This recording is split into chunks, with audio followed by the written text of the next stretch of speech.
So, Mr. Blair, what are your suggestions for beginning artists, or any tips you have for staying motivated?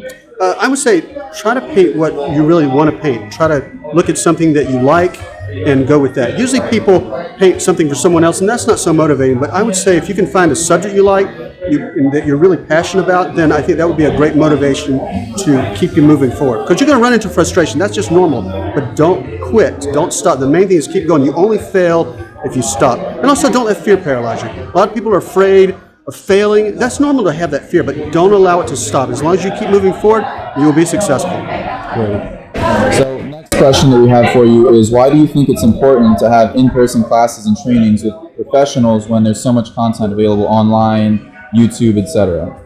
Well, there's a lot of people that try to gain information on YouTube, and there's a lot of information on YouTube, but I think there's no substitute for hands-on training, because you get feedback when you make mistakes. When you're looking at a video or reading a book or looking at something on YouTube and you make a mistake or you're doing something wrong, there's no correction involved. So there's a saying, there is no substitute for hands-on training. That is absolutely correct.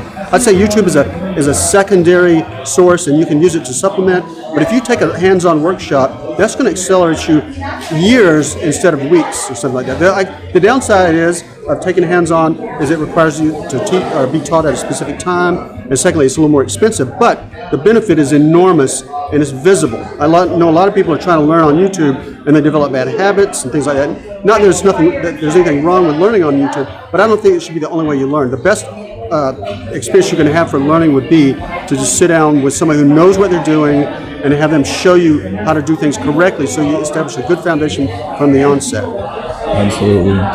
So following up the last question about learning online versus with professionals, what are your thoughts on local events where you get to engage with other local artists and people that are doing the same things you are? Yeah, so local events are important because they pull together artists. You get great inspiration from them. But I want to talk about how you learn. There's different ways to learn. You can learn on your own, and you can probably learn all this stuff on your own, but it took me like 35 years to get to where I am right now, and a lot of people don't have that long to learn. So I would think that the benefit to a local type of event where you're learning would be to accelerate you to shorten it from maybe 35 years to maybe just a year or so to gain that competence that you're seeking. Absolutely. Absolutely. So, Mr. Blair, the last question that we have for you is, when people start with airbrushing and they keep telling you that they're not artistically inclined or they've never been good at drawing, what's your response? How do you respond to that? Well, I think there are a lot of people that have doubts. Even professional artists have self-doubt, but I can say without any question that anybody can improve in their artwork. They can become a better artist today than they were yesterday, and tomorrow they'll be even better than that, if they try. The main thing is they've got to put the effort for it. A lot of people have self-doubt. That's just normal. As we spoke about before, though, the main thing is to continue, move yourself forward, change yourself. Change is scary, and failure is something to be feared too by some people, but I don't think it's something that you need to fear.